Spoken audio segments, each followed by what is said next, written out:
بسم اللہ الرحمن الرحیم۔ نماز سے پہلے 5 الفاظ ضرور یاد کر لیں۔ رسول اللہ صلی اللہ علیہ وسلم نے ارشاد فرمایا، 30 فرشتے ثواب لکھنے کے لیے حضرت علی رضی اللہ تعالیٰ عنہ فرماتے ہیں، ہم رسول اللہ صلی اللہ علیہ وسلم۔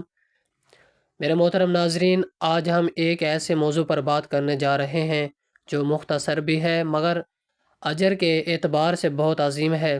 ایک ایسا عمل جو چند لمحوں کا ہے مگر اس کا ثواب آسمانوں میں چرچا بن جاتا ہے۔ نبی کریم صلی اللہ علیہ وسلم نے ارشاد فرمایا کہ ایک بندہ کچھ ایسے کلمات ادا کرتا ہے کہ 30 فرشتے ان کلمات کو لکھنے کا شرف حاصل کریں۔ سوچئے وہ کلمات کتنے قیمتی ہوں گے، وہ ذکر کتنا عظیم ہوگا کہ فرشتے بھی اس کی طرف لپکتے ہیں۔ میرے پیارے ناظرین، نماز اللہ تعالیٰ سے ملاقات ہے اور ملاقات سے پہلے تیاری ضروری ہوتی ہے۔ جیسے ہم کسی بڑے انسان سے ملنے جائیں تو خود کو سنوارتے ہیں، ویسے ہی اللہ کے حضور حاضری سے پہلے اپنی زبان کو بھی پاک کرنا۔ اور اب ہم بات کرنے جا رہے ہیں اس عمل کی جو اسلام کا ستون ہے، دین کی بنیاد ہے، مومن کی پہچان ہے اور جنت کی کنجی ہے، اور وہ عمل ہے نماز۔ اللہ تعالیٰ نے قرآن مجید میں بار بار فرمایا نماز قائم کرو، یہ نہیں فرمایا صرف پڑھو، بلکہ فرمایا قائم کرو، یعنی اپنی زندگی کا حصہ بنا لو، اپنی ترجیح بنا لو، اپنی پہچان بنا لو۔ ناظرین محترم، نماز صرف چند رکعتوں کا نام نہیں، یہ اللہ سے ملاقات ہے، یہ بندے اور رب کے درمیان راز و نیاز ہے۔ یہ وہ لمحہ ہے جب زمین کا بندہ آسمانوں کے رب سے بات کرتا ہے۔ ذرا سوچئے، جب آپ نماز کے لیے کھڑے ہوتے ہیں تو آپ کس کے سامنے کھڑے ہوتے ہیں؟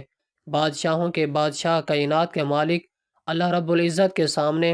نبی کریم صلی اللہ علیہ وسلم نے فرمایا قیامت کے دن سب سے پہلے نماز کا حساب لیا جائے گا۔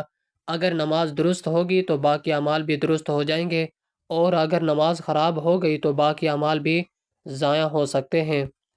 میرے ناظرین محترم، ہم دنیا کے کاموں میں کتنے پابند ہیں، دفتر کا وقت، کاروبار کا وقت، ملاقات کا وقت، مگر جب بات نماز کی آتی ہے تو ہم سستی کرتے ہیں، تاخیر کرتے ہیں، کبھی چھوڑ بھی دیتے ہیں۔ ذرا خود سے سوال کریں کہ ہم واقعی کامیاب ہونا چاہتے ہیں؟ اگر ہاں تو کامیابی کا راستہ واضح ہے، نماز۔ اور صرف نماز، اللہ تعالیٰ فرماتا ہے بے شک نماز بے حیائی اور برائی سے روکتی ہے، یعنی جو شخص نماز کو صحیح طریقے سے ادا کرتا ہے اس کی زندگی بدل جاتی ہے، نہیں اس کے اعمال سنور جاتے ہیں۔ ناظرین محترم، نماز صرف عبادت نہیں، یہ تربیت ہے کہ ہمیں سکھاتے ہیں وقت کی پابندی، عاجزی اور انکساری، اللہ پر یقین۔ دنیا سے بے رغبتی۔ جب بندہ سجدے میں جاتا ہے تو وہ سب سے زیادہ اللہ کے قریب ہوتا ہے، وہ اپنی پریشانیاں اللہ کے سامنے رکھتا ہے اور اللہ اس کی سنتا ہے۔ نبی کریم صلی اللہ علیہ وسلم نے فرمایا 5 وقت کی نمازیں ایسے ہیں جیسے کوئی شخص دن میں 5 مرتبہ نہر میں غسل کرے، کیا اس کے جسم پر کوئی میل باقی رہ جائے گا؟ صحابہ نے عرض کیا نہیں یا رسول اللہ صلی اللہ علیہ وسلم۔ آپ صلی اللہ علیہ وسلم نے فرمایا ایسے ہی نماز گناہوں کو مٹا دیتی ہے۔ اللہ اکبر! ہم کتنے خوش قسمت ہیں کہ ہمیں دن میں 5 بار گناہوں سے پاک ہونے کا موقع ملتا ہے، مگر افسوس ہم اس موقع کو ضائع کر دیتے ہیں۔ میرے عزیز سامعین، نماز چھوڑنا کوئی معمولی بات نہیں، ایمان کے لیے خطرہ ہے، یہ انسان کو اللہ سے دور کر دیتا ہے۔ آج ہم عہد کریں کہ ہم نماز کو اپنی زندگی کا لازمی حصہ بنائیں گے، چاہے حالات کیسے بھی ہوں، چاہے مصروفیت کتنی بھی ہو، نماز کو وقت پر ادا کریں گے۔ اور یاد رکھیں جو شخص نماز کی حفاظت کرتا ہے اللہ اس کی حفاظت کرتا ہے، اس کے رزق میں برکت دیتا ہے، اس کے دل کو سکون دیتا ہے۔ میرے محترم ناظرین، آج دنیا میں بے سکونی کیوں ہے، ٹینشن کیوں ہے، پریشانی کیوں ہے؟ کیونکہ ہم نے نماز کو چھوڑ دیا ہے، ہم نے اللہ سے تعلق کمزور کر دیا۔ اگر سکون چاہتے ہو تو نماز کی طرف لوٹ آؤ، اگر کامیابی چاہتے ہو تو نماز کی طرف لوٹ آؤ، اگر جنت چاہتے ہو تو نماز کی طرف لوٹ آؤ۔ آخر میں ایک بات دل میں بیٹھا لو، نماز فرض ہے، اختیار نہیں، یہ حکم ہے، مشورہ نہیں۔ محترم ناظرین، اللہ کا ذکر انسان کے دل کو سکون اور اطمینان عطا کرتا ہے۔ جب بندہ اپنے رب کو یاد کرتا ہے تو اس کے دل سے بے چینی اور پریشانی دور ہو جاتی ہے۔ قرآن پاک میں بھی ذکر الہی کی بہت زیادہ تاکید کی گئی ہے۔ کیونکہ یہی وہ عمل ہے جو انسان کو اللہ کے قریب کرتا ہے۔ ذکر اللہ کی سب سے بڑی اہمیت یہ ہے کہ یہ انسان کے ایمان کو مضبوط بناتا ہے۔ جب انسان بار بار اللہ کا نام لیتا ہے، اس کی تسبیح بیان کرتا ہے اور اس کی حمد و ثنا کرتا ہے تو اس کا دل نرم ہو جاتا ہے اور اس میں اللہ کی محبت بڑھتی ہے۔ اللہ کا ذکر مشکلات میں آسانی کا سبب بنتا ہے۔ جو شخص ہر حال میں اللہ تعالیٰ کو یاد رکھتا ہے، اللہ تعالیٰ بھی اس کے لیے پریشانیاں دور فرماتا ہے اور اس کی مدد کرتا ہے۔ ذکر کرنے والا کبھی تنہا نہیں ہوتا کیونکہ اللہ ہمیشہ اس کے ساتھ ہوتا ہے۔ ذکر الہی گناہوں کی معافی کا ذریعہ بھی ہے۔ استغفار اور تسبیحات کے ذریعے اللہ تعالیٰ بندے کے گناہوں کو معاف فرما دیتا ہے اور اس کے درجات بلند کرتا ہے۔ اس لیے ہر مسلمان کو چاہیے کہ وہ اپنی زندگی میں ذکر کو معمول بنائے۔ آخر میں ذکر اللہ نہ صرف دنیا میں سکون دیتا ہے بلکہ آخرت میں کامیابی کا ذریعہ بھی بنتا ہے۔ جو لوگ اللہ کو کثرت سے یاد کرتے ہیں ان کے لیے جنت میں عظیم اجر رکھا گیا ہے۔ لہٰذا ہمیں چاہیے کہ ہم ہر وقت ہر حال میں اللہ کا ذکر کریں، زندگی کو اس کی یاد سے منور بنائیں۔ محترم ناظرین، اللہ کا ذکر جو دلوں کو زندہ کرتا ہے، روحوں کو تازگی دیتا ہے اور انسان کو اس کے رب کے قریب لے آتا ہے۔ یاد رکھیں یاد رکھیں یہ دنیا ہے کہ چمک دمک، یہ وقت ہی خوشیاں، یہ سب فانی ہیں، لیکن جو چیز ہمیشہ باقی رہنے والی ہے وہ ہے اللہ کا ذکر۔ قرآن ہمیں بتاتا ہے کہ دلوں کا سکون صرف اللہ کی یاد میں ہے۔ جب انسان پریشان ہوتا ہے، جب حالات اس کے خلاف ہوتے ہیں، جب کوئی سہارا نظر نہیں آتا تو ایک اللہ کی صدا اس کے دل کو سکون سے بھر دیتی ہے۔ اے سننے والوں، ذکر صرف زبان سے الفاظ دہرانے کا نام نہیں، یہ دل کی حاضری کا نام ہے، یہ رب کے ساتھ تعلق جوڑنے کا نام ہے۔ جب بندہ سبحان اللہ کہتا ہے تو وہ اپنے رب کی پاکی بیان کرتا ہے۔ جب وہ الحمدللہ کہتا ہے تو وہ ہر نعمت کا شکر ادا کرتا ہے۔ جب وہ اللہ اکبر کہتا ہے تو وہ اعلان کرتا ہے کہ میرا رب سب سے بڑا ہے۔ میرے ناظرین، ذکر وہ دولت ہے جو نہ کبھی ختم ہوتی ہے نہ چھینی جا سکتی ہے۔ یہ وہ خزانہ ہے جو قبر میں بھی ساتھ جاتا ہے، قیامت کے دن نجات کا ذریعہ بنتا ہے۔ آج ہم اپنی زندگیوں کو دیکھیں، کتنا دنیا کے کاموں میں گزار دیتے ہیں اور کتنا وقت ہم اپنے رب کو یاد کرتے ہیں کہ آگے حالات ہیں جو دلوں کو اور اپنی زندگیوں کو اللہ میں تو کوئی مردہ نہیں کثرت سے اپنا ذکر کرنے والا بنا دے اور ہمیں دنیا آخرت میں کامیابی عطا فرمائے۔ میرے ناظرین، نیکی جس پر ہماری دنیا بھی سنورتی ہے اور آخرت بھی، ذرا سوچئے یہ زندگی چند دنوں کی ہے، یہ سانسیں گنی ہوئی ہیں اور ایک دن ہمیں اپنے رب کے حضور حاضر ہونا ہے۔ اس دن نہ مال کمائے گا، نہ اولاد، نہ عہدے، نہ شان و شوکت۔ اگر کچھ کام آئے گا تو وہ ہوگا صرف ایک اعمال۔ اے ایمان والوں، نیکی کوئی مشکل کام نہیں، مشکل کسی کی مدد کرنا بھی نیکی ہے، راستے سے تکلیف سے چیز ہٹانا بھی ثواب ہے، لیکن افسوس ہم بڑی بڑی نیکیوں کے انتظار میں چھوٹی نیکیوں کو چھوڑ دیتے ہیں، حالانکہ اللہ کے نزدیک کبھی کبھی چھوٹا عمل بھی بہت بڑا بن جاتا ہے۔ میرے عزیزوں، سبحان اللہ ایک نیکی ہے، ہر الحمدللہ ایک خزانہ ہے، ہر اللہ اکبر درجات کو بلند کرتا ہے۔ نیکی کا بدلہ صرف دنیا تک محدود نہیں، آخرت میں اس کا گنا اجر عطا فرمائے گا۔ آج اگر ہم ایک قدم اللہ کی طرف بڑھائیں تو اللہ تعالیٰ بڑھاتا ہے، اگر میری نیکی کریں تو اللہ تعالیٰ اس کے کئی گناہ بڑھا دیتا ہے، تو پھر کس بات کا انتظار ہے؟ آؤ آج سے اپنی زندگی بدل لیں، ہر لمحہ نیکی کمائیں، ہر سانس کو ثواب میں بدلیں، نماز کی پابندی کریں، سچ بولیں، والدین کی خدمت کریں اور ہر حال میں اللہ کو راضی کرنے کی کوشش کریں۔ یاد رکھیں کہ دنیا امتحان ہے، پر کامیابی صرف اس کو سیکھی ہے جو نیکیوں میں آگے بڑھ جائے۔ اللہ تعالیٰ ہمیں کثرت سے نیکیاں کرنے والا اور ہمیں اپنا پسندیدہ بنا لے۔ اللہ تعالیٰ ہمیں سچی توبہ کی توفیق عطا فرمائے، نماز کی پابندی عطا فرمائے اور ہمیں ان لوگوں میں شامل کرے جو قیامت کے دن کامیاب ہوں گے۔ آمین یا رب العالمین۔ چاہیے محترم ناظرین، جب نبی کریم صلی اللہ علیہ وسلم مدینہ تشریف لائے تو یہاں کے بلند حصے میں بنی عامر بن عوف کے یہاں آپ اترے اور یہاں 24 راتیں قیام فرمایا۔ جب آپ صلی اللہ علیہ وسلم نے بنو نجار کو بلوا بھیجا تو وہ لوگ تلواریں لٹکائے ہوئے آئے۔ انس نے کہا، گویا میری نظروں کے سامنے نبی کریم صلی اللہ علیہ وسلم اپنی سواری پر تشریف فرما ہیں، جبکہ ابوبکر صدیق رضی اللہ تعالیٰ عنہ آپ صلی اللہ علیہ وسلم کے پیچھے بیٹھے ہوئے ہیں۔ اور بنو نجار کے لوگ آپ صلی اللہ علیہ وسلم کے چاروں طرف ہیں، یہاں تک کہ آپ صلی اللہ علیہ وسلم حضرت ابو ایوب کے گھر کے سامنے اترے، اور آپ صلی اللہ علیہ وسلم یہ پسند کرتے تھے کہ جہاں بھی نماز کا وقت آ جائے فوراً نماز ادا کر لیں۔ آپ کیونکہ باڑوں میں بھی نماز پڑھ لیتے تھے، پھر آپ نے یہاں مسجد بنانے کے لیے حکم فرمایا، چنانچہ بنو کے لوگوں کو آپ صلی اللہ علیہ وسلم نے بلوا کر فرمایا کہ اے بنو نجار، تم اپنے اس باغ کی قیمت مجھ سے لے لو۔ انہوں نے جواب دیا، نہیں یا رسول اللہ صلی اللہ علیہ وسلم، اس کی قیمت ہم صرف اللہ سے مانگتے ہیں۔ انس رضی اللہ تعالیٰ عنہ بیان کیا کہ میں جیسا کہ تمہیں بتا رہا تھا، یہاں مشرکین کی قبریں تھیں اور باغ میں ایک ویران جگہ تھی اور کچھ کھجور کے درخت بھی تھے۔